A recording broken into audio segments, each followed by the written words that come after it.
Shabbat Shalom, queridos hermanos y hermanas. Les saluda a su hermano Yeshua,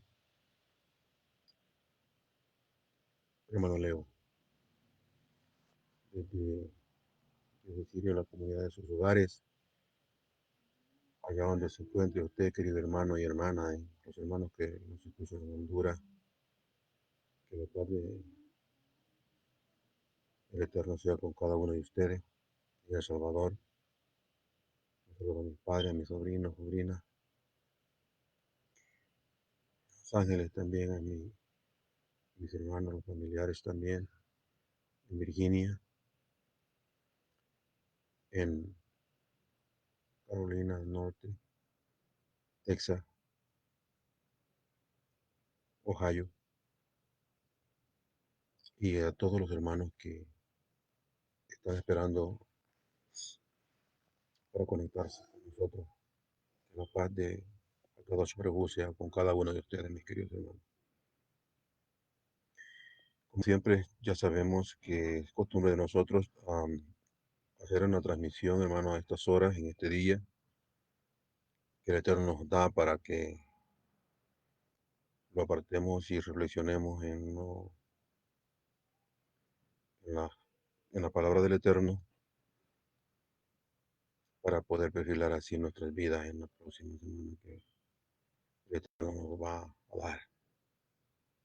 Esperando que el Eterno haya derramado bendiciones y que hayan disfrutado este día que el Eterno nos da. Así, hermanos, vamos a dar inicio a nuestra, a nuestro estudio. No sin antes decirles, recordarles, queridos hermanos, que no representamos a ninguna organización religiosa. Somos estudiosos de la Torá y sabemos manejar en cierta medida los cuatro niveles de interpretación de ella. Últimamente lo hemos estado enfocando en el nivel número 4, que es el más avanzado. Si hay algo, hermano, en lo que ustedes pues se les ha complicado comprender, digerir, es porque estamos en un nivel avanzado.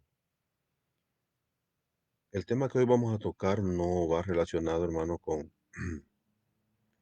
el nivel 4, el nivel SOT. Ahora lo vamos a hacer contextual.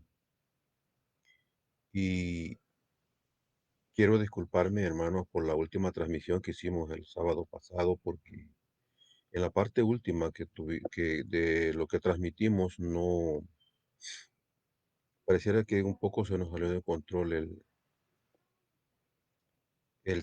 los temas que estuvimos tocando, ya que tuvimos como invitado a un hermano que tiene una postura diferente de nuestra apreciación.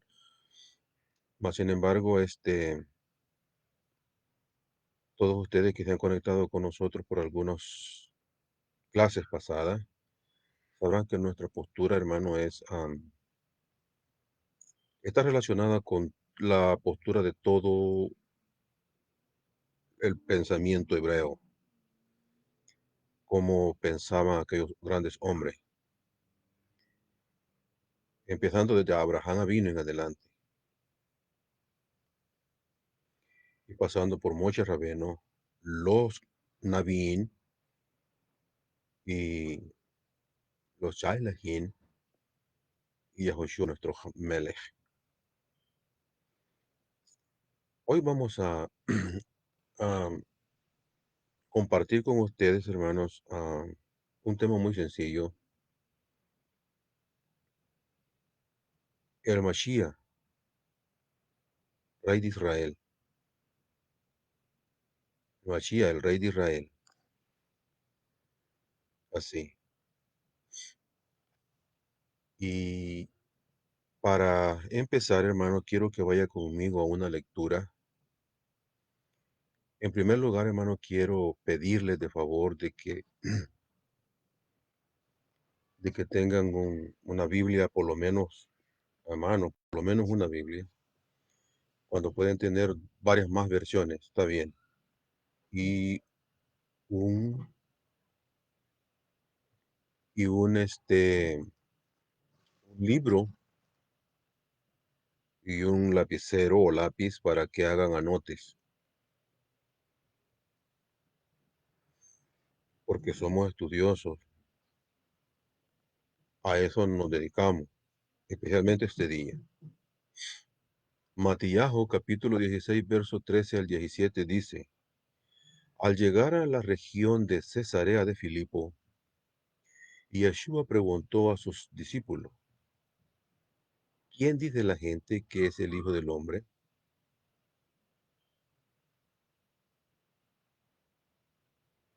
Ellos dijeron, unos dicen que es Juan el Bautista, otro que es Elías, y otro que es Jeremías, o alguno de los profetas. Él les preguntó,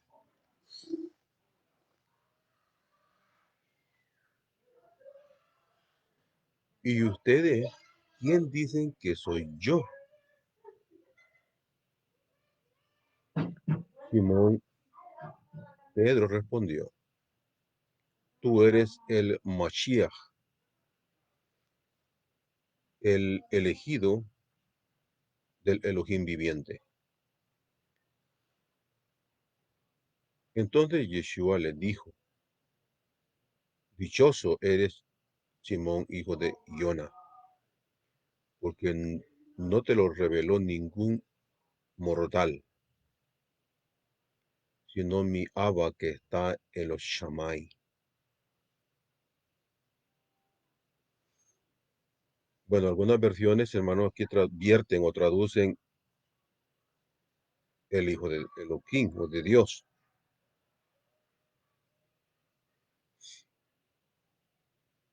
Y yo tomé este versículo, hermano, porque yo tengo, curiosamente, hace tiempo yo conseguí un libro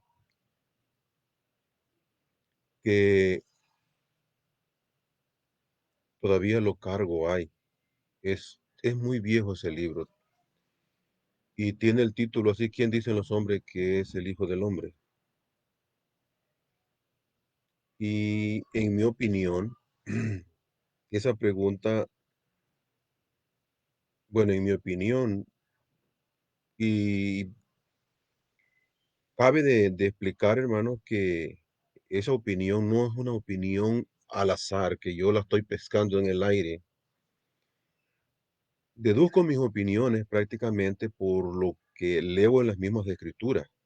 Por ejemplo, esta porción que hemos tomado, Yeshua hace esa pregunta a sus talmidín y les dice, ¿y ustedes quién creen que soy yo?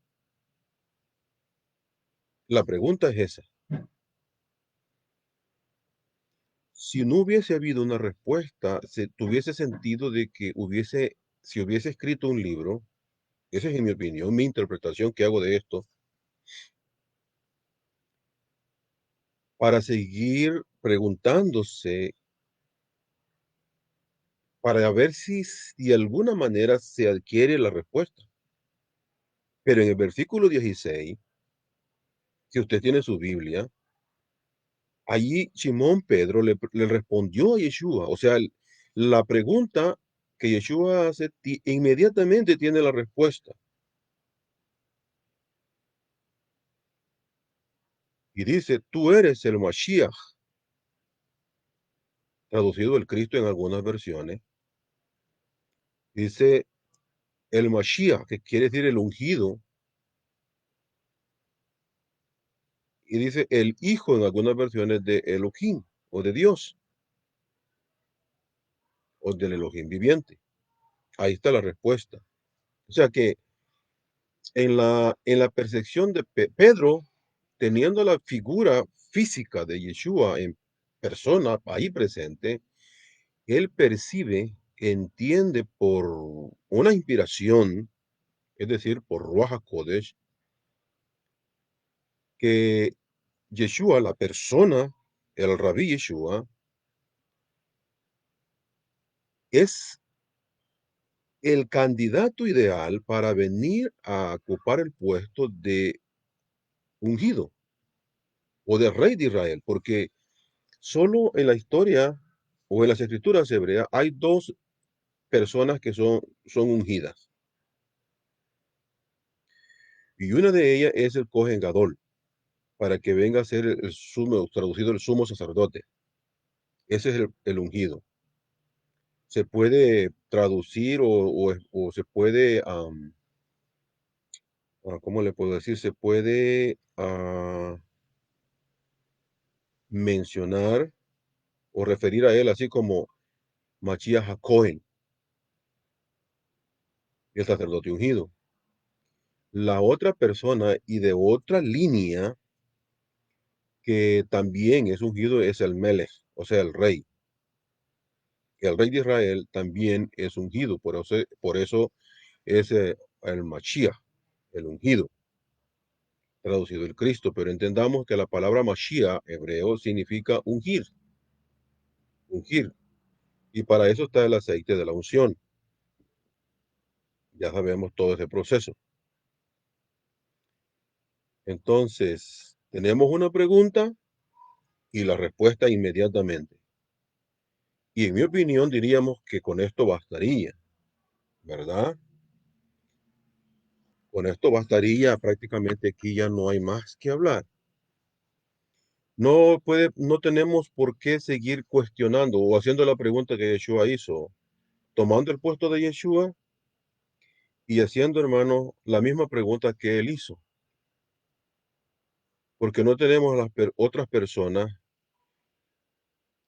ah, las personas que conocieron físicamente al Melech y ahora la estamos haciendo nosotros como tomando el puesto del Melech. Y aparte de eso, estamos como dando a entender que la respuesta de Pedro no fue suficiente. Como que respuestas de Pedro las podemos hacer a un lado y podemos dar nuestra propia opinión. Obvio que cuando alguien hace una pregunta como esta o la está repitiendo, la idea es, hermano, plasmar su propia idea sobre lo que ya se dijo. Y lamentablemente es así. Por ejemplo, el verso dice, en el verso 14 dice, ellos dijeron, unos dicen que es Juan el Bautista.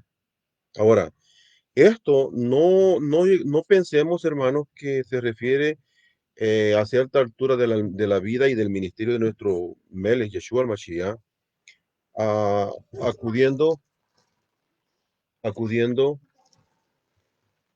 o trayendo a la mente de que Juan había resucitado y que ya había sido muerto y que había resucitado y que por esas razones él podía llegar a ser el Mashiach, como en algunas corrientes se llega a pensar.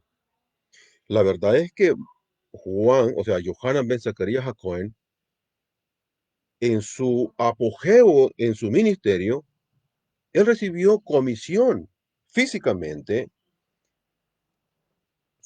y fue abordado sobre esta misma pregunta y le dijeron, ¿eres tú el profeta? Y él dijo, no lo soy. ¿Eres tú el Eliyahu? Y él dijo, no. Y le pregunta, ¿eres tú el Mashiach? No. Y le dijeron, y entonces, ¿quién eres tú? ¿Por qué bautizas si no eres ni el Mashiach, no eres ni el profeta, ni eres el Eliyahu? O sea, la gente llegó a pensar literalmente que Juan, que había nacido de Elizabeth y Zacarías, la gente llegó a pensar que Juan el Bautista, conocido como Juan el Bautista,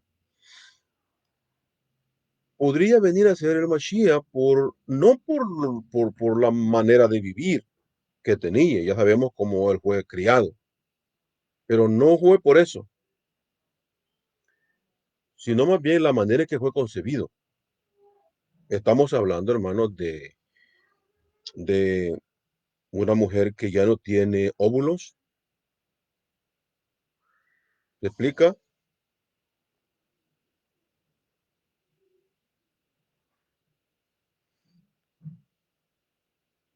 Una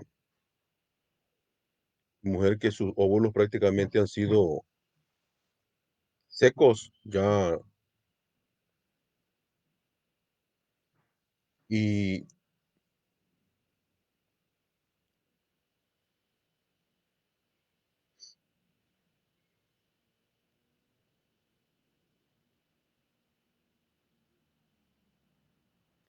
permíteme un momento, hermanos, tengo una pequeña.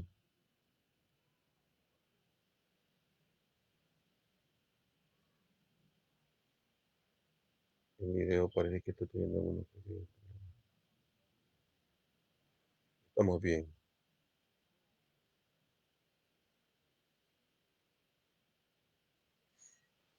Así que estamos bien, hermano. Creo yo que estamos bien. Cualquier problema avíseme, hermano, porque...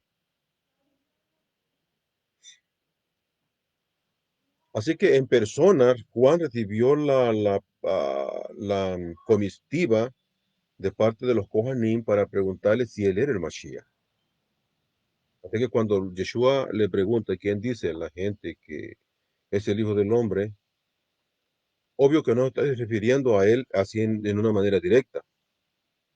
El Hijo del Hombre es un título prácticamente dado a la persona o al ser que será calificado como el Mashiach.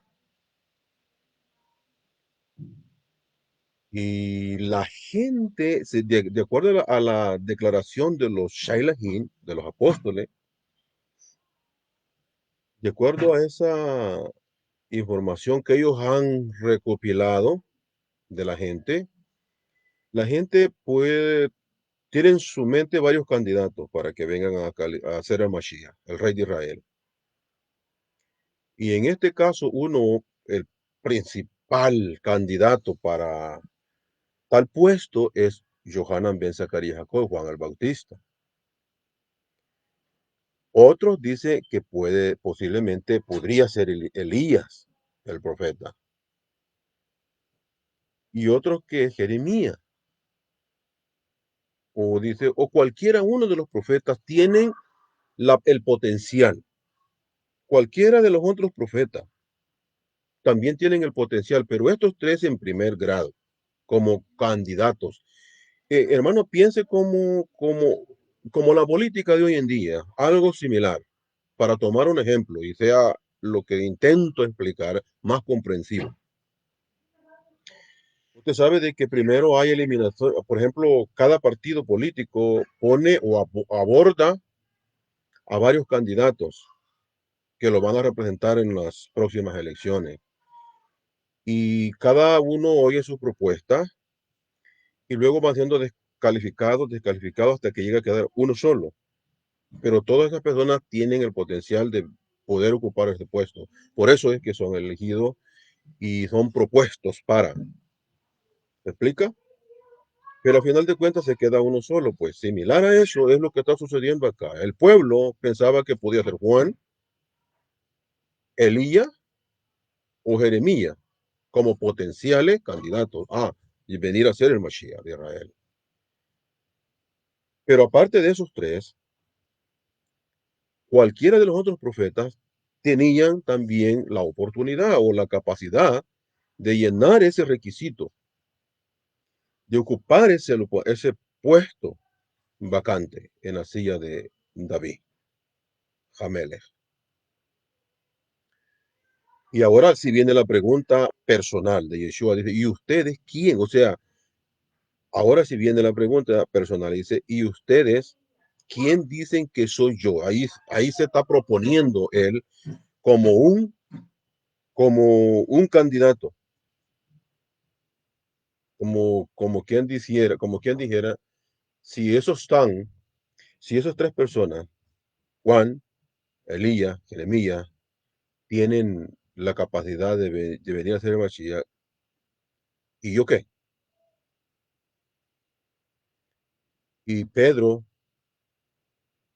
responde, y lo más, hermano, lo más extraordinario de esta respuesta es que Yeshua dice de que esa comprensión de Pedro, ese autoanálisis que Pedro había hecho de la persona de Yeshua, no era simplemente humana. Es decir, me refiero de que no había sido simplemente, por los dotes de inteligencia, de capacidad, de facilidad de palabras que Pedro había oído en la persona de Yeshua. Algo sobrenatural, y ya hemos explicado que es sobrenatural, pero si se amerita el caso, lo voy a tener que explicar una vez más. La palabra sobrenatural, de donde se tradujo milagros, ¿se acuerda? Eso significa de que las personas, cuando dormimos, nuestra alma asciende a los mundos superiores y pueden traer eventos o ver eventos que van a estar sucediendo en el presente o van a suceder en el futuro, ya sea inmediato o a largo plazo. Y ahí se extrae la revelación de los mundos metafísicos. Porque como hemos aprendido que en el mundo de Asilud prácticamente todo lo que aquí va a pasar ya está. Solo hay que ir y traerlo hacia acá y llevarlo a la realidad, a la práctica, porque este planeta donde estamos, en este mundo, es la práctica. Se le llama el mundo de Asia, que significa acción, hacer, hacer. Por eso todo, como dije el otro día, todo el mundo andamos corriendo, buscando y haciendo muchas cosas. No paramos. Así es que esta es la manera en que Simón Kefá había recibido esta revelación. Y la respuesta dice, tú eres el Mashiach. Cuando dice Mashiach, Pedro sabe qué significa el Mashiach dentro de la cultura y para el pueblo. No hay otro Mashiach excepto el Cohen Gadol, pero aquí no estamos hablando de sacerdocio, estamos hablando de rey.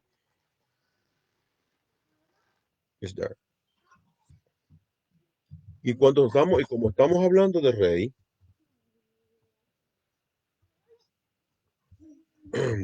y cuando estamos hablando de rey, estamos hablando, hermanos, prácticamente en términos más bien políticos. Entendamos eso. Entonces, estamos hablando de rey. Por la misma mención de Mashiach, es como dice el candidato a gobernar, a ser el rey. Entonces, no se está pensando en un personaje que va por encima de qué, ¿me explico? Está refiriéndose al rey de Israel, por eso dice el hijo. Y este es otro título extraordinario, porque prácticamente dentro del mundo religioso ha sido mal entendido y mal interpretado. El título hijo de Elohim, viviente, porque las dos frases están prácticamente relacionadas. Mashiach, hijo. Las dos frases, Mashiach y hijo, las dos frases están relacionadas porque resulta de que dentro de la cultura del pueblo, el Mashiach, el cual viene siendo el rey de Israel, también se le da el título o recibe el título de hijo de Elohim. ¿Se explica? Eso lo vamos a ver más adelante. Y solo se lo estoy conectando ahorita para que cuando lo encontremos usted haga memoria y haga la conexión y se acuerde a qué se refiere y qué es lo que nos quiere decir esta parte del versículo que estamos leyendo. Yeshua dice, dichoso eres, Simón, hijo de Jona, porque no te lo reveló ningún mortal, sino mi Padre que está en los cielos. Y entendamos, hermanos, como Padre a la esfera de Jochma, porque en el pensamiento hebreo, Padre es Jochma, el mundo de Asilut, el primer mundo de A para acá, de arriba hacia abajo. Ese es Abba. Y también Ima, madre, porque ellos fueron los que originaron todo. Claro, por medio de la orden, o obedeciendo la orden de Hakadosh Baruj Hu, entendiendo eso, por supuesto. Y hago esta aclaración para que no vayan a estar mal pensando de lo que nosotros enseñamos. Pero estamos hablando del Mashiach, el rey de Israel. Mateo capítulo 1, verso 1 dice, el libro de la genealogía de Yeshua Hamashiach, hijo de David, hijo de Abraham. Abraham engendró a Isaac, Isaac a Jacob, y Jacob a Judá y a sus hermanos. ¿Usted ve eso? Obvio que no tengo toda la genealogía, porque acuérdese que son 14 más 14 más 14, y no tengo todo esto acá, pero usted lo puede ver en su Biblia. Pero estamos hablando de una genealogía, y para usted, querido hermano y hermana, que nos está acompañando ahorita y aquel que va a ver el video posteriormente, déjeme, hermano, hacerle una pequeña sugerencia o observación. Si los ancestros de Yeshua, que son mencionados acá, no le perteneciesen, ¿qué sentido tiene ponerle una genealogía detrás cuando no le corresponde? ¿Me explica? O sea, cuando nosotros venimos y pensamos religiosamente de que Yeshua solo tiene una madre y no un padre biológico, entonces le estamos negando prácticamente la conexión de la dinastía davídica, físicamente hablando, o genéticamente hablando, o biológicamente hablando. Le estamos negando la conexión con David Hamelech y su descendencia. Algo, hermano, de que en una mente hebrea jamás sucederá. Pero en la mente oriental o occidental, quiero decir que en este caso somos nosotros, eso es irrelevante. Para nosotros no nos importa prácticamente. Y ese es un producto de la religión que nos ha predominado la mente y ha invadido las culturas y lleva siglos haciendo eso. Por eso es que nosotros prácticamente estamos programados prácticamente a pensar lo que y a ver lo que ya nos dijeron que había ahí.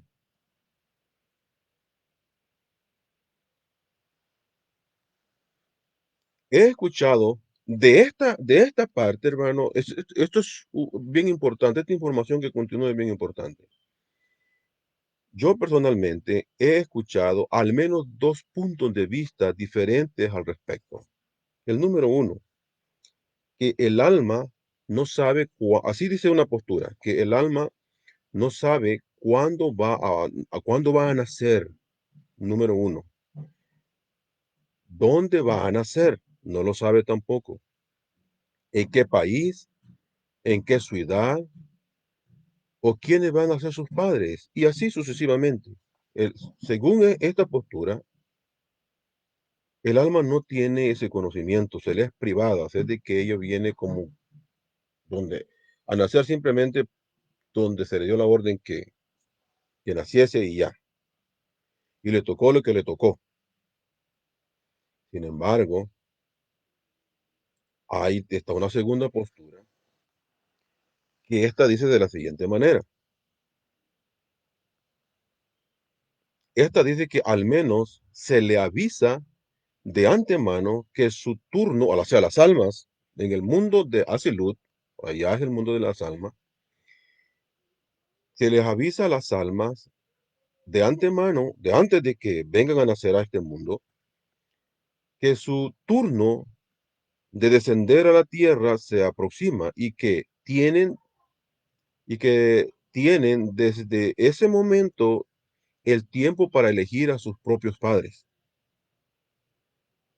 O sea, uno dice que no sabe, la alma no sabe cuando viene para acá quiénes van a ser sus padres. Sin embargo, este otro punto de vista dice que el alma no solo sabe quiénes van a ser sus padres, sino que escoge a sus padres.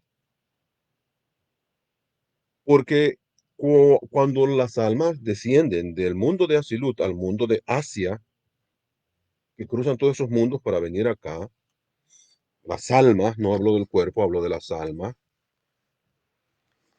Ah, resulta, hermano, que ah,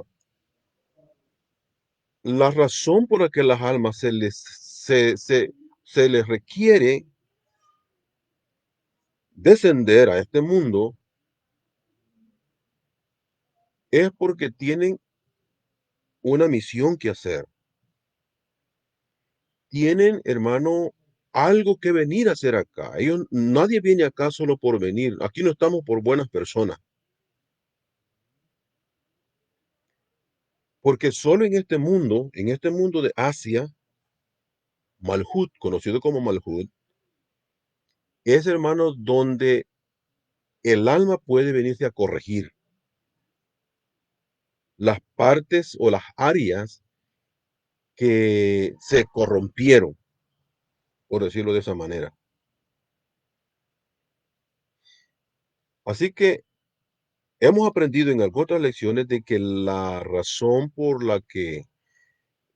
más principal prácticamente por la que nuestras almas, la mía, la suya, y las que van a nacer y las que han nacido, vienen a la tierra, la primera misión es vencer el egoísmo. ¿Qué es vencer el egoísmo? Bueno, prácticamente vencer el egoísmo, hermano, es no, oiga usted, no ser egoísta sí implica prácticamente de que nosotros le damos la prioridad más a la segunda o tercera persona antes que a nosotros. Que nosotros, hermano, no somos capaces, oiga usted, nosotros no somos capaces de pasar por encima de otras personas solo por lograr nuestros objetivos. Que ponemos nosotros prácticamente a nuestros a prójimo por encima de nosotros, si es, esa es la misión principal. Es decir, que suplimos las necesidades de los demás, antes si es posible que las de las nuestras. Esa es la propia mentalidad. Acuerde que de las enseñanzas de nuestro Mele, Yahshua HaMashiach nos enseñó que a una persona, si una persona nos pide a nosotros prácticamente que carguemos una carga, una milla, que vayamos dos.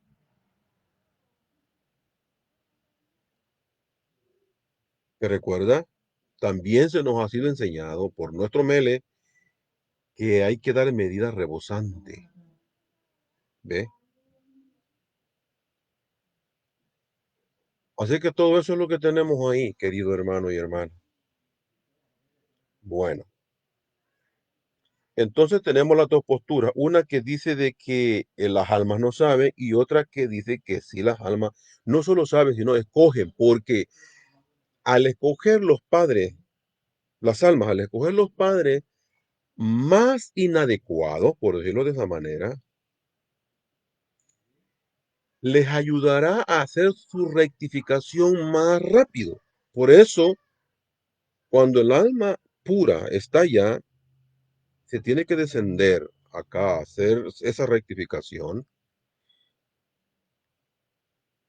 Su misión y su objetivo es hacerlo lo más rápido. Entonces busca la oportunidad, eso está ¿cómo le puedo decir? Solucionar un problema de una manera más adecuada, ¿me entiende? Cuando nosotros nos enfrentamos a una situación que queremos, necesitamos tomar una decisión. Entonces, si queremos tomar una decisión, gracias a nuestra hermana Victoria que está con nosotros ahí, que el Eterno esté con ella, la bendiga y la guarde. Y estamos diciendo, hermanos, que estas almas prácticamente aprovechan prácticamente la oportunidad para que de una buena vez solucionar su problema y ser libres. Otra vuelta. ¿Ve? Está como terminar el trabajo de una vez, en lugar de estarlo haciendo poquito, poquito, poquito, poquito, viéndolo de esa manera. Entonces el alma busca terminar su misión lo más pronto posible y así, hermano, volver de vuelta a su lugar de perfección.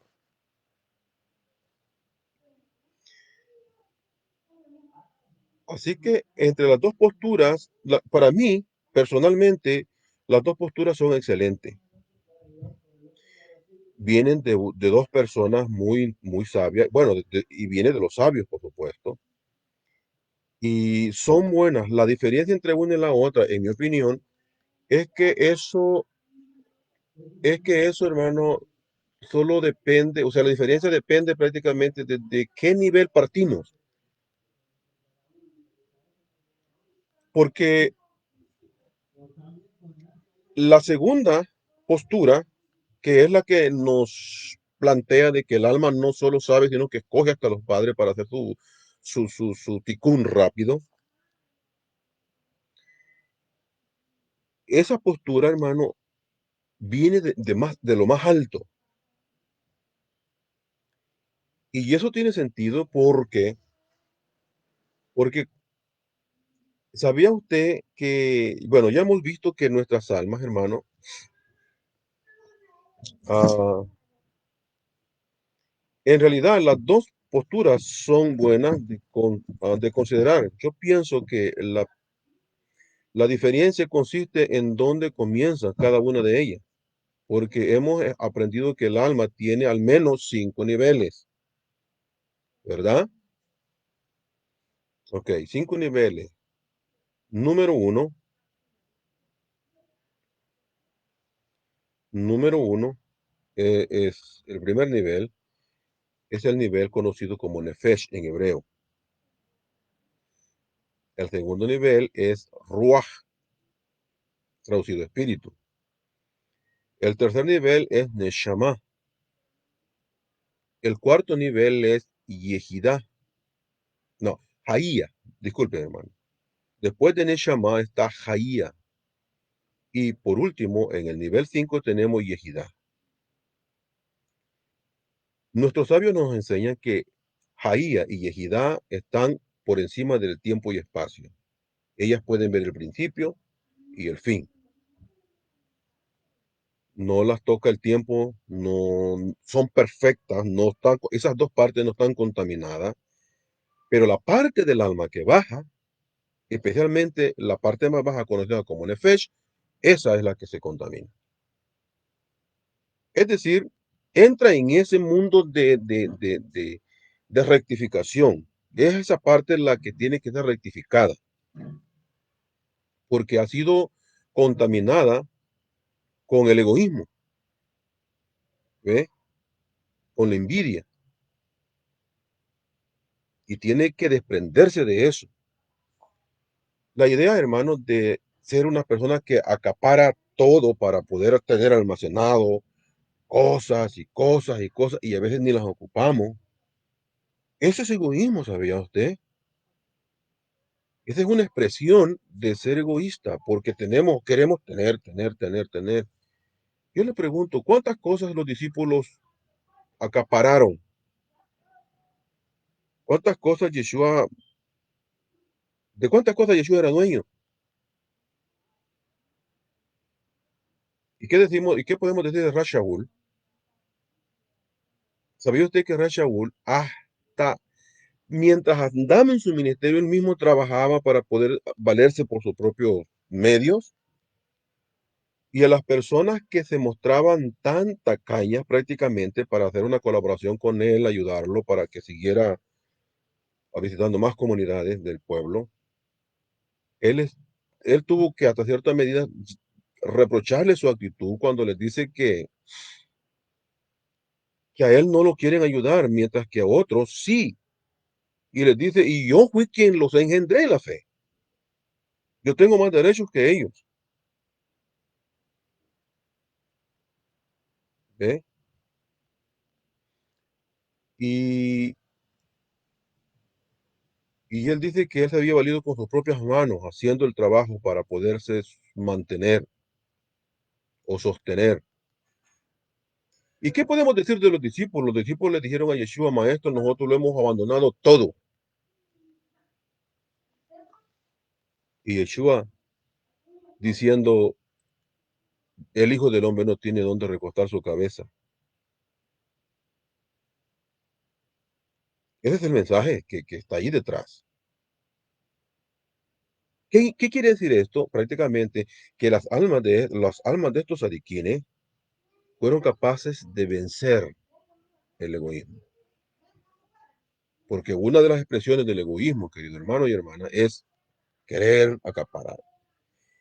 Y esto, hermano, tiene una expresión más profunda porque hay personas que por acaparar cosas pasan por encima de otras.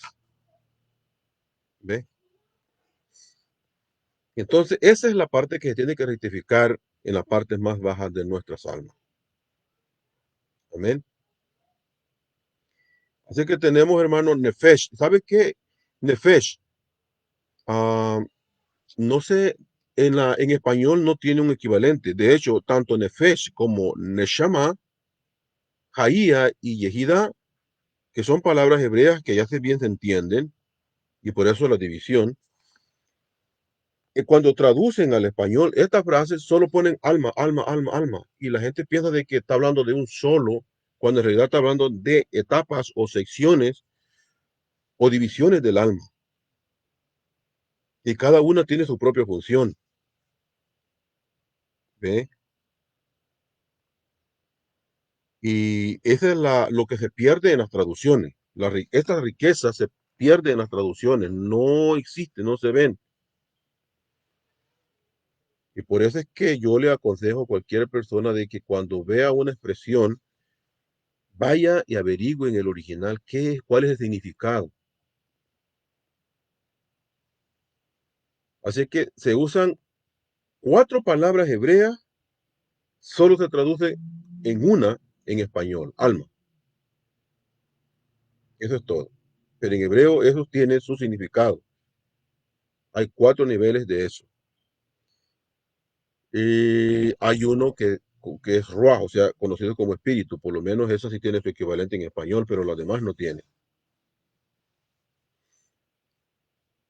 Ah, y en tu simiente, eso es Génesis 22, 19, dice, o 18, dice, en tu simiente estarán bendecidas todas las naciones de la tierra porque tú has obedecido mi voz.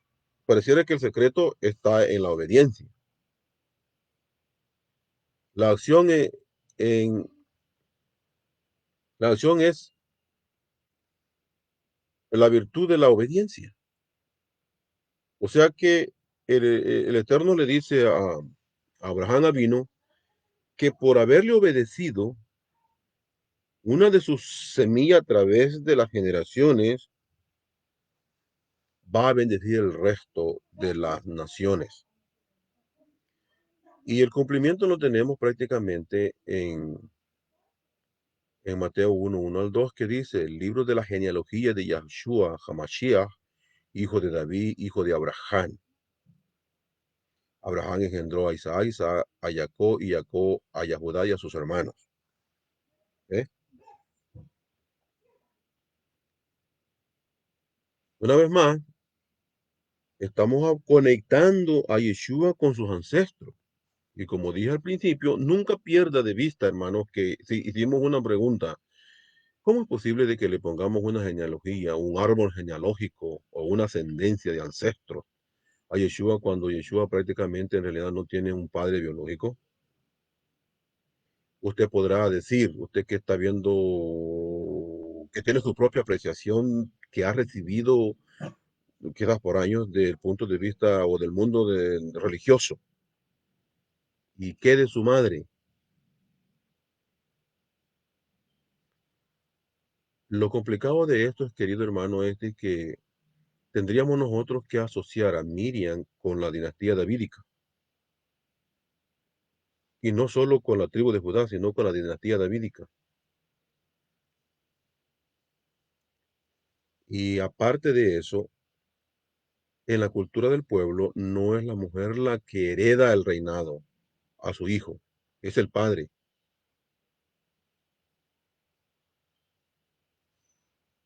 Y,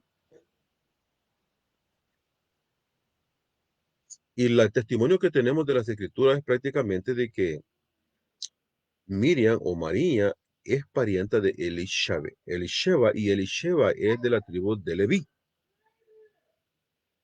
Así es que si en este caso solo Miriam es la que genéticamente le transmitió genes, entonces Yeshua vendría siendo más bien un levita y no un yahudita. Se explica ahora la situación. Y si a esto le agregamos, hermano, lo que vamos a seguir leyendo más adelante, porque esto se complica más. Si usted, hermano, le quita un padre biológico a Yahushua, el Mashiach, está pasando, justamente lo está haciendo pasar por esta situación. Uno, que los ancestros que aparecen allí en la genealogía no le pertenecen. Y en este caso, esa genealogía, o sea, todo el capítulo 1 de Mateo y el capítulo 1 y 2 de Lucas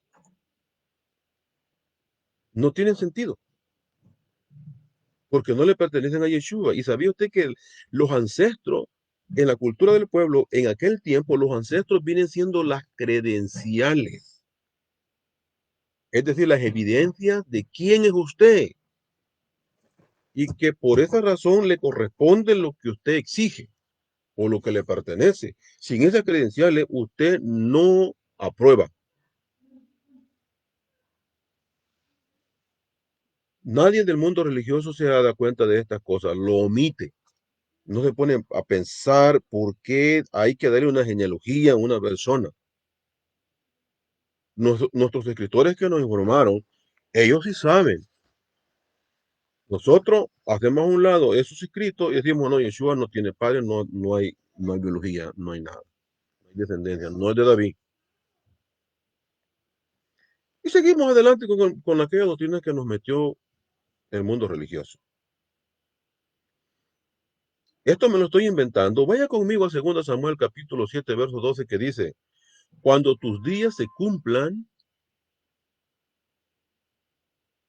oiga usted eso, cuando tus días se cumplan y reposes con tus padres, levantaré a tu descendiente después de ti, el cual saldrá de tus extrañas. Oiga, ¿sabe usted qué significa la palabra extrañas? Quiere decir de adentro. En otras versiones traducen lomos.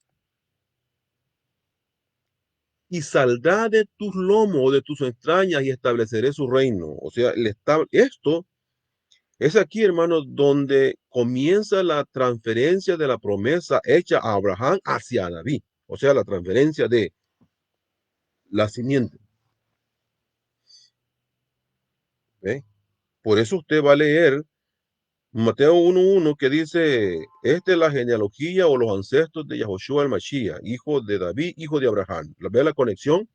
Desde Abraham vino David Hamelech, Yeshua Hamelech. ¿Entiende usted? Tres pilares en toda una dinastía y toda una promesa que fue trasladada de uno hacia otro hasta que se cumple en la persona de Yeshua Mashiach. Entonces, aquí tenemos que, y este es en el Salmo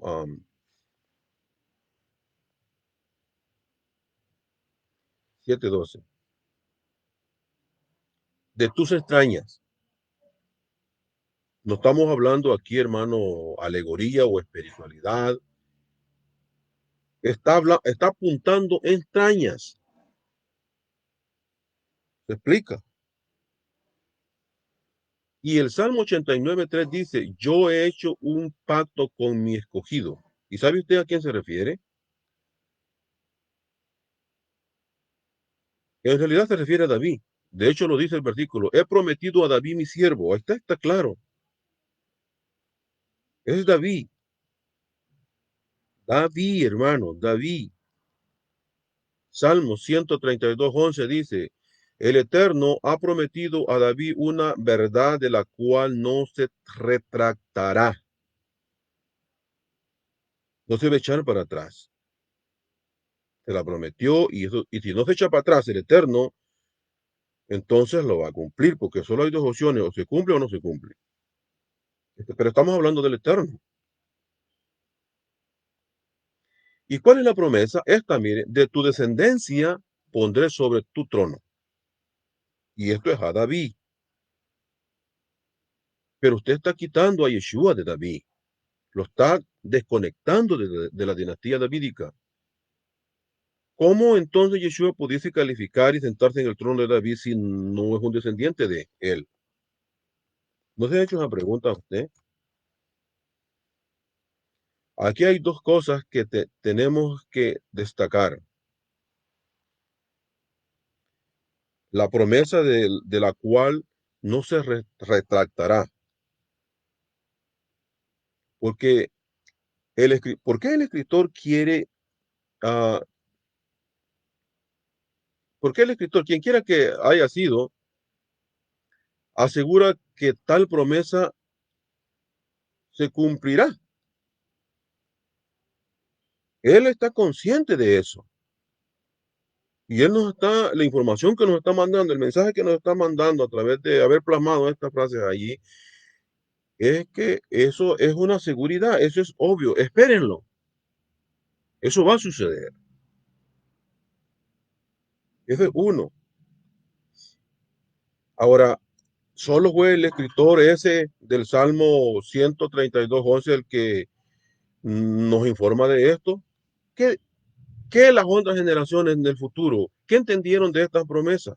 Vaya conmigo al libro de Hechos, capítulo 13, verso 23. Dice, mire, de la descendencia de este, conforme a la promesa, está relacionando los versículos. Este escritor del libro de los Hechos está relacionando las promesas que acabamos de leer en el libro de los Salmos y la está plasmando en el libro de los Hechos. Y este dice, de la descendencia de este, conforme a la promesa. ¿A quién fue que le hizo la promesa de acuerdo al Salmo 132:11? Lea conmigo. Y Yahweh ha prometido a David una verdad de la cual no se retractaré. De tu descendencia pondré sobre tu trono. Libro de los Hechos, capítulo 13, 20, 23, dice, de la descendencia de este, conforme a la promesa, Elohim ha dado a Israel un libertador, Yeshua. Esos hombres sabían lo que estaban haciendo. Ellos están conectando el Salmo o a Yeshua con la promesa del Salmo y dando a entender detrás de esto que Mashiach, o sea, Yeshua el Mashiach, es un descendiente de la dinastía davídica y heredero al trono, por supuesto. Como dice aquí,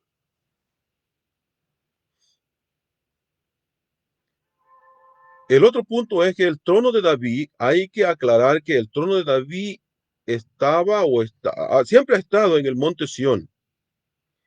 Y para los hermanos del mundo religioso, va esta parte, que nunca, el trono de David nunca ha estado, o el trono de David donde se va a sentar Yeshua el Mashiach como rey, nunca ha estado en los cielos. Y por eso que digo que me refiero al mundo religioso cristiano, porque ellos piensan de que Yeshua está reinando desde los cielos. Usted sabe la idea que está detrás. Pero Yeshua en realidad no está reinando ahorita. Está esperando como dijo el escritor de la carta a los de Galacia, que dice, esperando, o no, de Tesalónica, dice, esperando la orden para que venga a reinar. ¿Ve? Así que el trono de David, vamos a puntualizar o a recalcar estos puntos. Número uno, la promesa es una promesa segura. La hizo el Eterno y Él no se va a retractar. Espérelo. Si usted espera un Mashiach que no venga de la descendencia davídica, vía genética, vía paterna, usted no está creyendo esta promesa.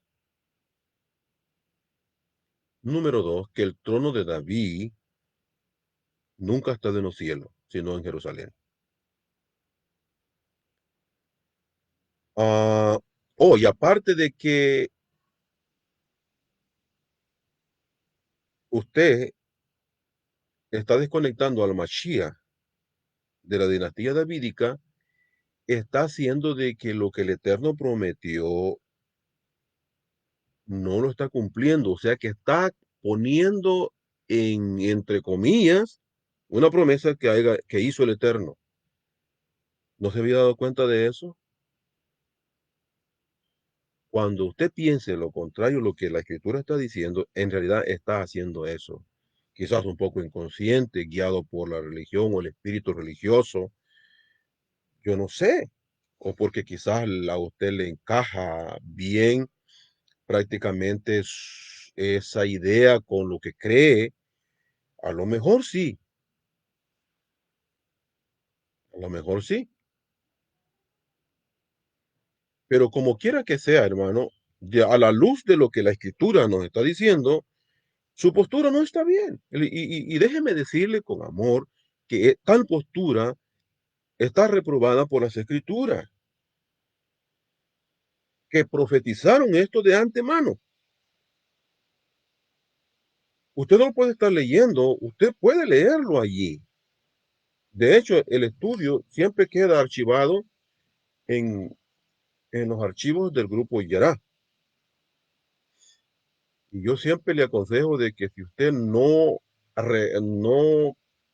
absorbe o no digiere todo lo que hablamos durante todo este tiempo que estamos en línea, ahí está el estudio. Usted puede ir y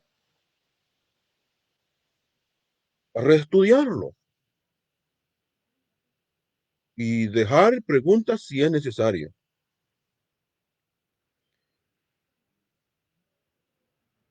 Isaías capítulo 6, 9, verso 6. Aquí tenemos un capítulo práctica, o sea, un verso bien mal entendido en el mundo religioso. Intentaremos explicarlo de alguna manera.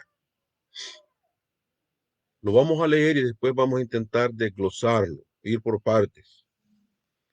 Dice el verso 6, Isaías 9:6 dice, porque un niño nos ha nacido, un hijo nos ha sido dado, y la soberanía reposa sobre sus hombros, y se llamará su nombre, oiga, y se llamará su nombre, y aunque am, esto suena como singular, oiga, y se llamará su nombre, dice, admirable, admirable, consejero, Elohim poderoso, Padre eterno, príncipe de paz. Tenemos ahí varios títulos, admirable, consejero, Elohim poderoso, Padre eterno, príncipe. Tenemos 5 títulos y solo tenemos la mención de un nombre, según esta traducción, por supuesto. Intentaremos, hermanos, explicarla en primer lugar la palabra hijo o el título hijo. Analizamos la palabra hijo. ¿Quién es un hijo en el pensamiento hebreo? Un hijo de Elohim, por supuesto. Pero sobre todo, ¿qué dicen las escrituras? Miremos ahora lo que las escrituras nos dicen, no solo el pensamiento, porque lo que la escritura nos sigue informando es el pensamiento o la apreciación de ese título en la cultura y de la gente hebrea de aquel tiempo. Miremos lo que nos dice.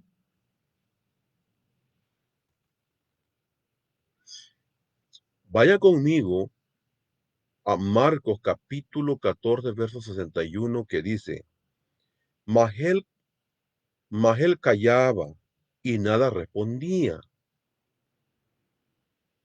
Este es Yeshua, el que callaba. Y dice, le volvió a preguntar el sumo sacerdote, es decir, el Cohen Gadol, la máxima autoridad espiritual del pueblo en ese tiempo, y le dijo, ¿eres tú el Mashiach, el hijo del bendito? Bendito el Eterno.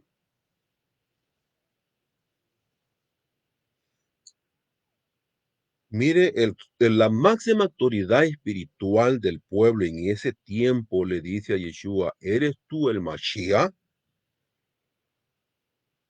Él mismo que le está preguntando había sido Mashiach HaKohen, o sea, era el Mashiach HaKohen, ese es el ungido, el sacerdote ungido. Él sabe cuando dice, ¿eres tú el Mashiach? Él sabe a qué se está refiriendo, porque como dije al principio, solo hay dos ungidos en Israel, el Cohen Gadol y el Melech de Israel. Y si en ese momento él era el sumo sacerdote o el Cohen Gadol, referirse a Yeshua como el Mashiach no lo estaba diciendo tú eres sacerdote, le estaba, o sea, en su mente le está diciendo tú eres el rey, no sacerdote, rey, porque como dije, solo hay dos seres que pueden ser ungidos en Israel, el sacerdote y el rey. Si el sacerdote que es ungido le pregunta a alguien más, ¿eres tú el ungido? Obvio que no lo está relacionando con el sacerdocio, lo está relacionando con el reinado. ¿Se explica? Y de paso le dice, el hijo del bendito, ¿por qué Machía e hijo? ¿No es una buena pregunta? Y ve cómo van de relacionadas y muy cerca las dos títulos, tanto Machía como hijo, son títulos. Y siempre casi salen juntos cuando se refieren al rey de Israel. No se preguntando por qué. Creo que el momento ha llegado de que se haga esa pregunta. Sea curioso, sea inteligente, sea una persona, hermano, que sabe pensar por sí solo. Cuando nosotros hagamos eso, el Eterno nos va a dar la luz, nos va a dejar ver la luz. Cuando nosotros estemos dependiendo de que nos estén dando leche o comidita preparada por otros, estaremos siendo niños dependiendo de otras personas de alimento, cuando usted puede alimentarse por sí solo, a menos que sea discapacitado. Y aún los, in- de, los discapacitados se esfuerzan para lograr cosas extraordinarias. Así que el título de hijo, hermano, prácticamente está ligado con el rey de Israel. Y ya lo acabamos de leer acá, hermano. Y ahora tenemos segunda de Pedro, capítulo 1, verso 17, que dice, segunda de Pedro 1:17 dice, pues cuando él, ese es Yeshua el Mashiach, y es Pedro, o Simón Kefá, pues cuando él es Yeshua, cuando él recibió honor y gloria de Elohim el Abba, la majestuosa gloria le hizo esta promesa o esta declaración. Este es mi hijo, refiriéndose al rey. Este es mi hijo amado en quien me he complacido. ¿Cómo es que Yeshua vino a ser hijo del Eterno? ¿Por qué lleva el título de hijo de Dios? Pues, ¿cómo lo adquirió? Ya sabemos que en el mundo religioso eso significa de que el Eterno fue quien lo engendró. Obvio que ese es un error de apreciación de las mismas escrituras, porque nosotros vamos a demostrar por las mismas escrituras de cómo fue que Yeshua adquirió ese título de hijo de Dios. Vaya conmigo a Romanos capítulo 1, verso 4 y mire cómo dice. Y que fue declarado hijo de Dios o hijo de Elohim con poder. Yeshua fue declarado hijo de. Hermano, cuando usted es hijo de alguien, no necesita ser declarado, a menos que lleve un título simplemente por asociación o de reconocimiento. ¿Se explica? O de adopción, pues vaya. Romanos 1:4, y que fue declarado hijo de Elohim con poder, conforme a la escritura, conforme al Ruaj de santidad, por la resurrección de entre los muertos, nuestro Adón Yeshua el Mashiach. O sea que el Adón Yeshua el Mashiach tiene una evidencia de que es irrefutable, de que él es el hijo de Elohim por, por adopción, ¿cómo le puedo decir? Por asociación, tiene ese título porque fue resucitado por el Eterno. Esa es la prueba, esa es la evidencia, pues vaya, más contundente a la que recorre Pablo para reforzar su argumento cuando él presenta a Yeshua como el Mashiach, el rey de Israel. ¿Se explica? Eso es lo que está pasando en ese momento. Cuando se habla de esto, eso es lo que está sucediendo.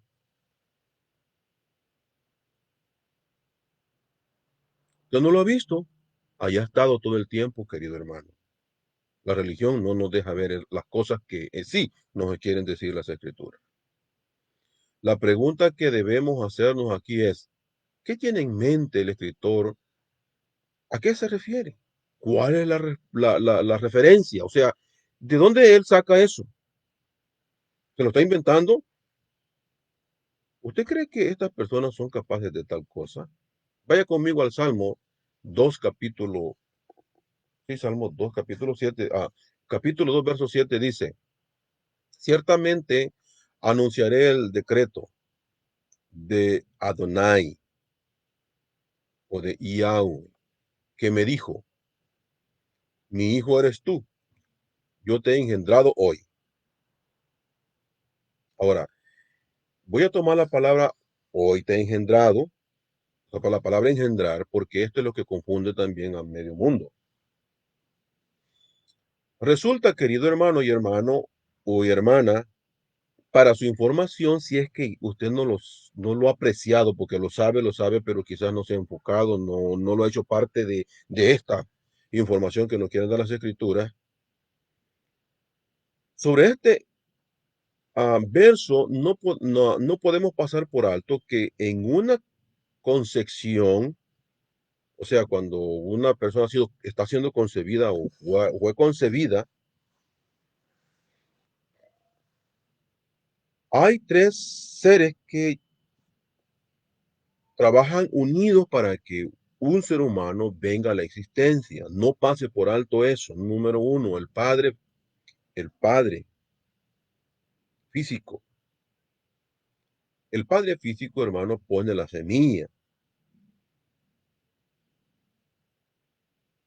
La madre, por decirlo de esa manera, pone la tierra.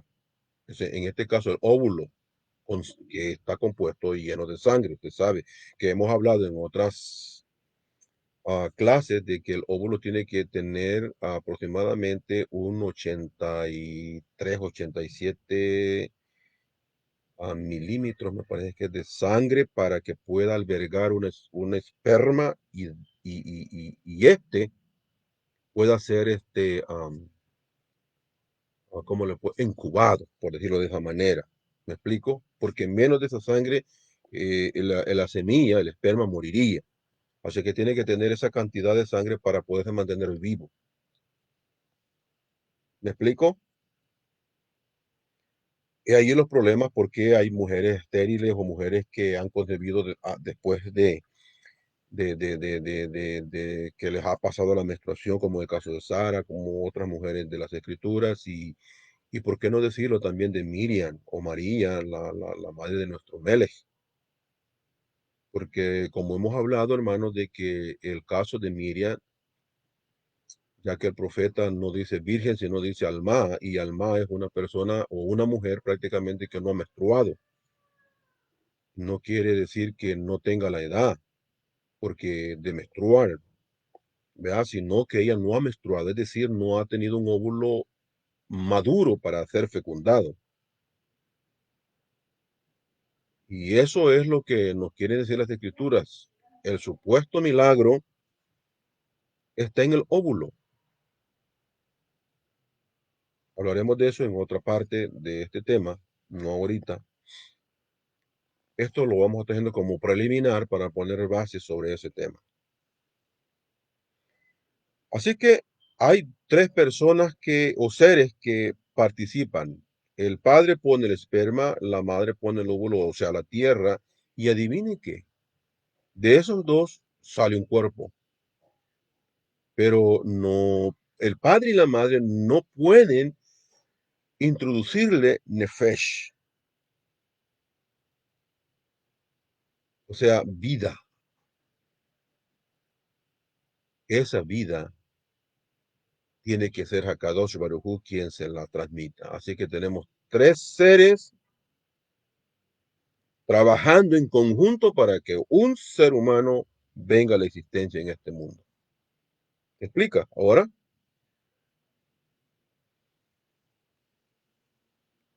Ahora puede entender usted este versículo. Hoy te he engendrado, yo publicaré el decreto. Yahweh me dijo, mi hijo eres tú. Hoy te he engendrado yo. O yo te he engendrado hoy. ¿Se entiende? Además de que la información que tenemos en Jeremías dice de que el Eterno es quien hace crecer el hueso, los tendones, usted sabe, en el vientre y todo eso. ¿Y qué más tenemos? Dijimos Romanos, ¿me? Dijimos Romanos, una vez más vamos a tener que citar Romanos 1.4 que dice que fue declarado um, hijo de Elohim con poder conforme al Ruach de santidad. O sea, fue investido con el Ruach. Acuérdate cuando fue sumergido en el río Jardén por Johan. O teniendo, obedeciendo, es prácticamente el mensaje de Johanan Ben Zacarías Cohen. Por la resurrección de entre los muertos, eso fue lo que sucedió. Y primera de Crónica, aquí está la referencia. Cuando usted encuentre en las cartas de Pablo, en las de Pedro y aún en los evangelios, Mashiach, hijo de la referencia, hermano. O sea, de donde sacan o a lo que se están refiriendo esos escritores que mencioné antes, es a lo que estamos pronto a leer. Primera de Crónica, capítulo 17, verso 13 al 14. Vaya conmigo. Dice Primera de Crónicas 17, 13 al 14. Yo seré padre para él y él será hijo para mí. Y no quitaré de él mi misericordia como la quité de aquel que estaba antes de ti, sino que sino que lo confirmaré en mi casa y en mi reino para siempre, y su trono será establecido para siempre. Una vez más lo leemos. Yo seré padre para él y él será hijo para mí. ¿A quién se refiere? Nada más y nada menos que al rey de Israel. El rey de Israel viene siendo el hijo del Eterno, no que él lo engendró literal o físicamente, sino por adopción como título, pues, entiéndase, querido hermano, madure, despierte, el Mashiach le va a alumbrar, viene, va a ser declarado hijo, yo seré padre para él y él será hijo para mí. ¿Quién? El rey de Israel. El rey de Israel es el Mashiach y lleva el título de hijo simplemente porque es una persona que ha sido elegida por sus, digámoslo de una manera y sencilla de entenderlo, por ser una persona que practica Torah más que el resto de sus compañeros. ¿No eso es lo que dice la Escritura? La información está ahí, el mensaje está allí, no lo hemos visto, no hemos querido, la religión nos cegó. Lamentable, pero es así. Y Lucas, miremos lo que, ¿a qué cree usted que se refiere el escritor que lleva el título de Lucas, capítulo 1, versos 32 al 33? Este será grande. ¿Quién es este? ¿A quién se refiere el escritor cuando dice, este será grande y será llamado Hijo del Altísimo? Y Yahweh Elohim le dará el trono de David su padre. ¿A, a quién se refiere? Y el 33 dice, y reinará sobre la casa de Jacob para siempre y su reino no tendrá fin. ¿Se entiende ahora el título Elohim o Hijo de Dios? Mire, voy a leer Lucas 1, 32 al 33 una vez más. Lea conmigo, por favor, hermano y hermano. Este será grande. ¿Quién es? Es el niño que va a ser concebido en el vientre de Miriam. A pesar de que Miriam todavía es un alma. ¿Qué quiere decir esto? Que no ha menstruado, que no ha madurado un óvulo para que esté preparado para ser fecundado por una esperma. ¿Se entiende ahora? Y a pesar de todo eso, el óvulo fue fecundado por el esperma. Y dice, por esa razón y por la obediencia a la Torá, que este niño cuando ya esté o haga su bar mitzvah, de ahí en adelante, empiece a obedecer la Torá, entonces va a adquirir el título. Por eso dice, y será llamado. No dice, y es llamado. Será, entiéndase, en un futuro, cuando él cumpla la edad de ser un obediente a la Torá o hijo del mandamiento, bar mitzvah, entendamos eso ya, de una buena vez. Y será llamado hijo del Altísimo. ¿Por qué va a ser llamado hijo del Altísimo? Porque va a obedecer Torah más que el resto de sus compañeros, más que Moche Rabeno, más que Eliyahu Anabí, inclusive más que Abraham Avino. Oiga eso. Por eso es él, un título singular, el hijo de Elohim, porque sobrepasó al resto de los que han obedecido Torah. Supongamos, de escala desde el 1 al 10, hay muchos hebreos dentro de cada generación, que han habido tantas generaciones. En cada generación han habido personas que han destacado en obediencia a la Torá, pero se han elevado a cierto nivel. Hay otro grupo en esas mismas generaciones que han sido más obedientes, están en otro estatus. En esas mismas generaciones han habido otros grupos que han sido más obedientes que los primeros y que los segundos, y ahora están estos que son terceros, que están por encima de estos dos porque son más obedientes y están en un tercer nivel. Luego viene otro grupo en cada de esas generaciones, en cada remanente, me explico, que están en el nivel número 4 y otros que están en el nivel número 5 y otros en el nivel número 6 y otros en el nivel número 7 y otros en el nivel número 8, pero cada vez que sube nivel, el grupo es menos y menos y menos y menos y menos, hasta que llegamos al nivel número 10 y adivine que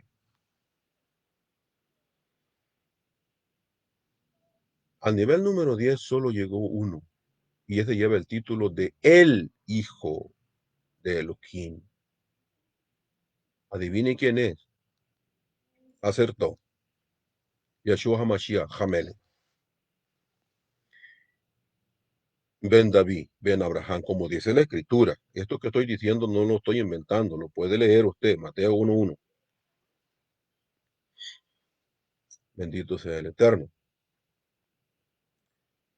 Y Lucas, déjeme ver, este será grande, será amado. Si estamos leyendo Lucas, exacto. Ahora vamos, estos versículos que hemos leído hasta ahorita intentan, o sea, han sido con la intención de explicar qué significa dentro de la cultura y en el pensamiento e historia del pueblo hebreo el título Hijo de Dios. A esto tenemos que agregarle, si es necesario, ah, sí, voy a hacerlo por el bien de usted, querido oyente.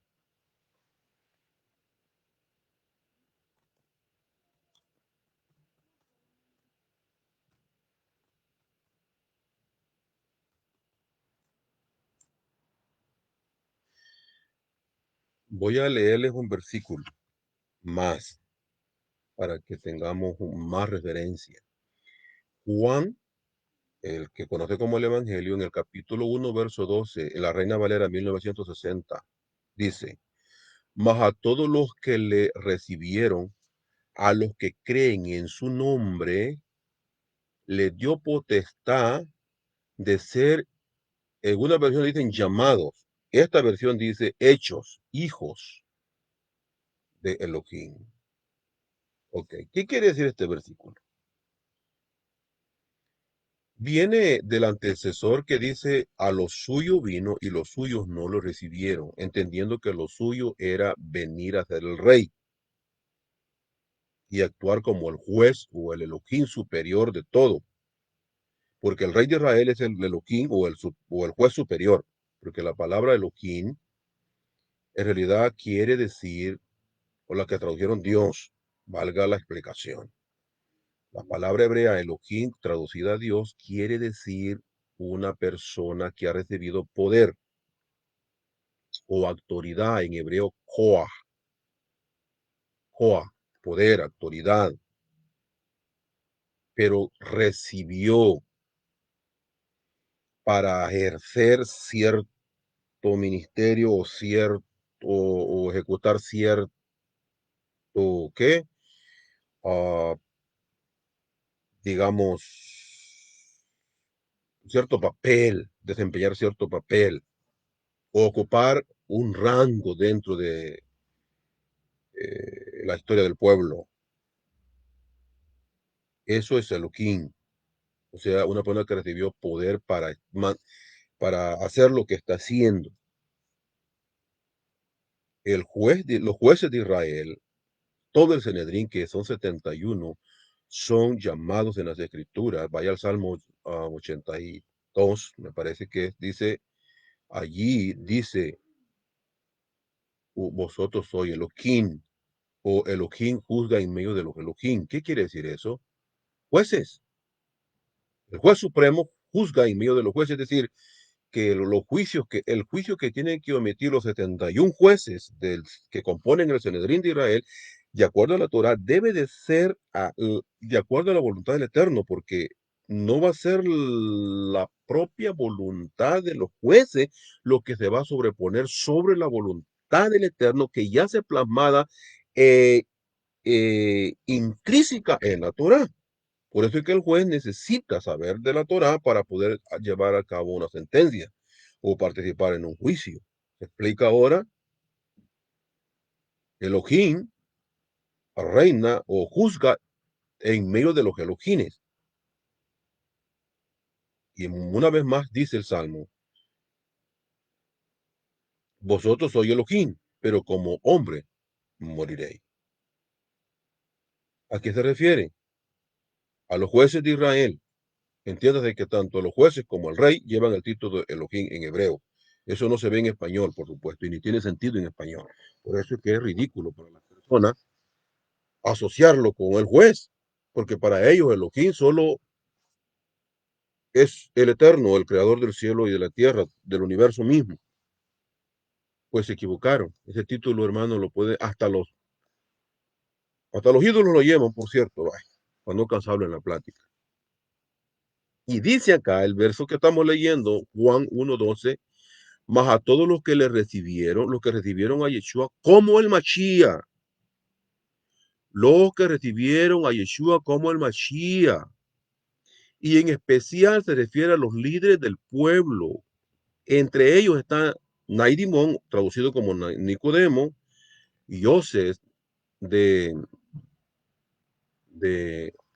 Arimatea, ah, para destacar algunos, obvio, la mayoría de los nombres de las personas no aparece, pero tenemos allí nada más y nada menos que Filemón, y tenemos también, hermanos, a Gamaliel, para destacar algunos nada más.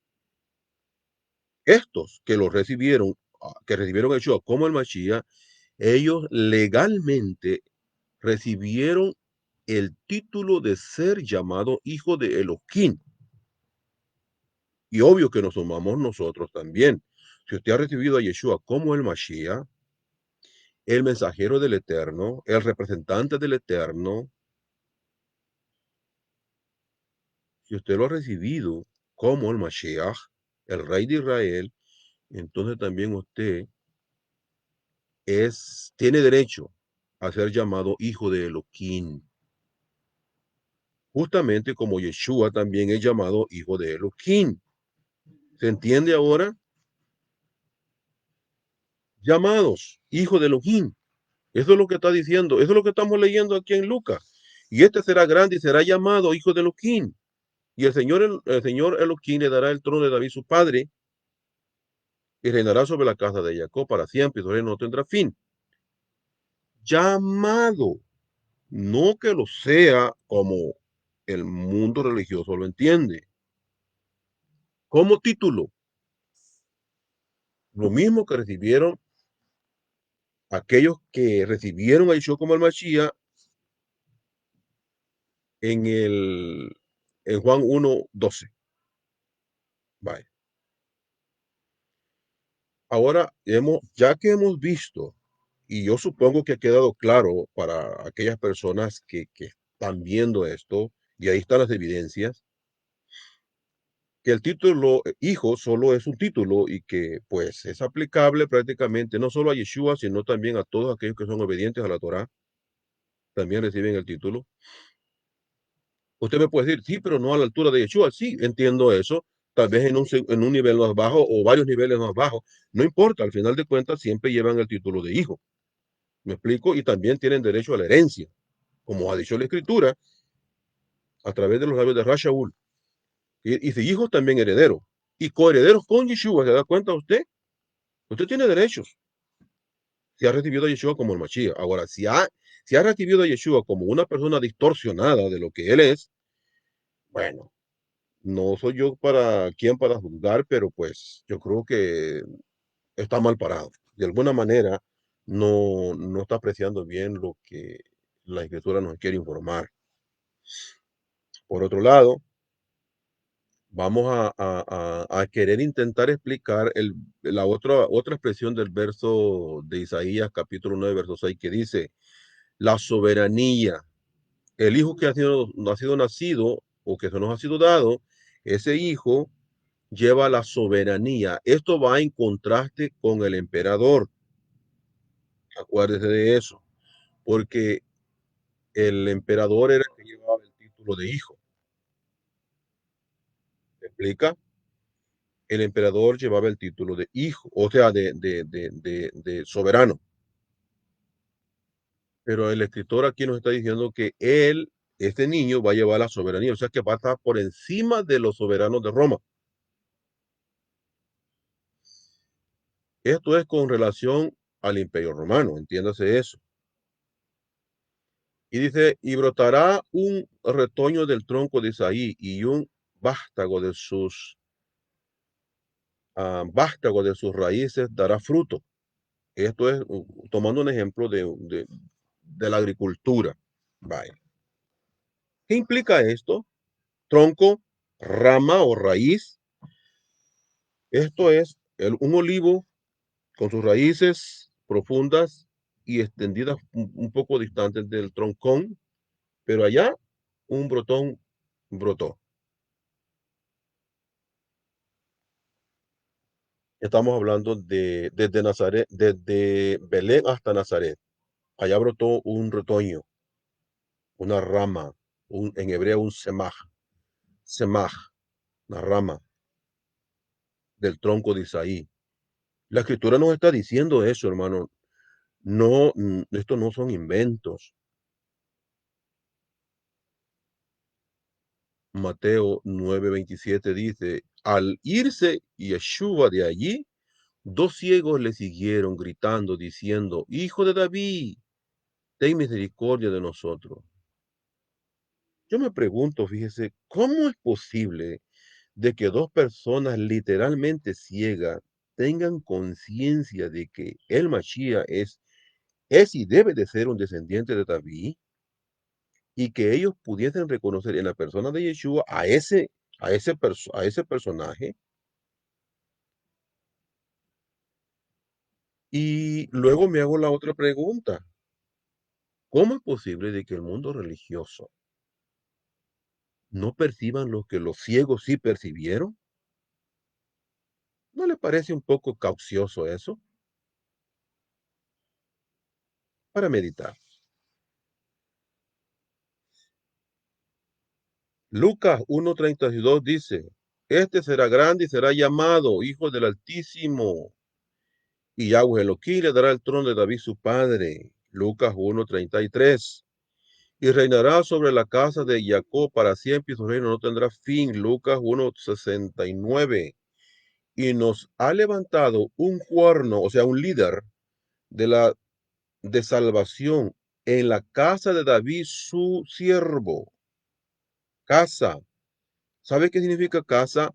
Descendencia, familia. No esté pensando en cuatro paredes y un techo y luces, lámparas.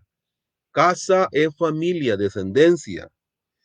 Eso fue la promesa que el Eterno le hizo a través del profeta a Natán, a David, cuando le dijo, cuando David en su corazón decidió construir una casa para meter el arca del pacto, y se lo dijo al profeta, y el profeta le dijo todo lo que el Eterno está contigo, haga todo lo que usted se desee y será prosperado.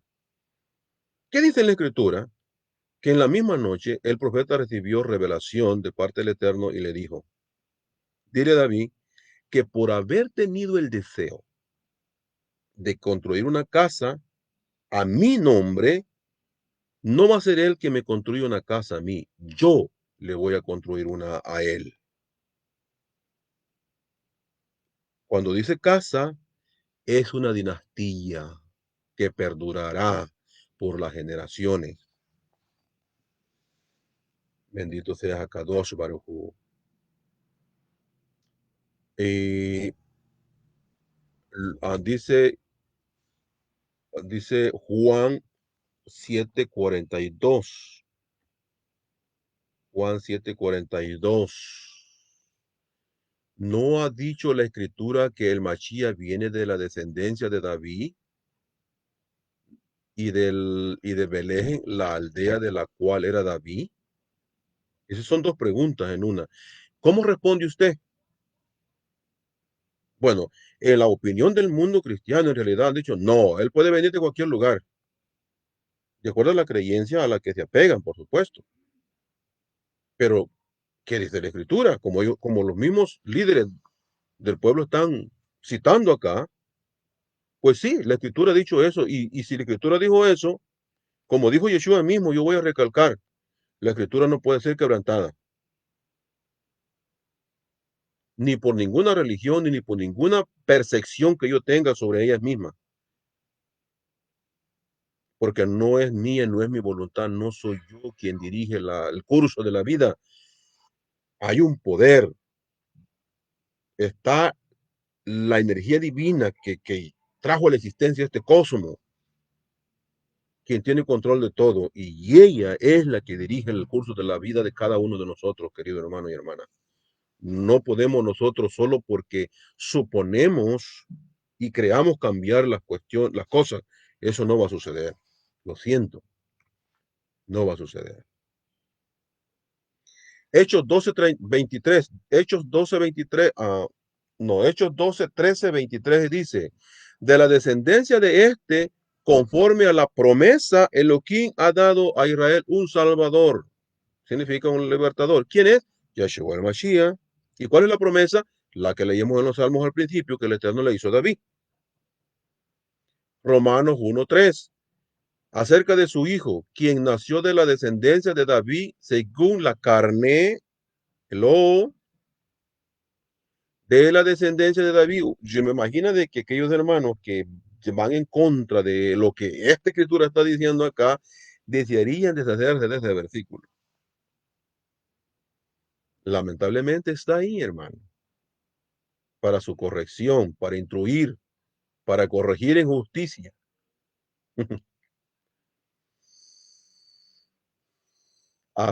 Romanos 1:3, acerca de su hijo que nació de la descendencia de David según la carne, no según el espíritu, según la carne.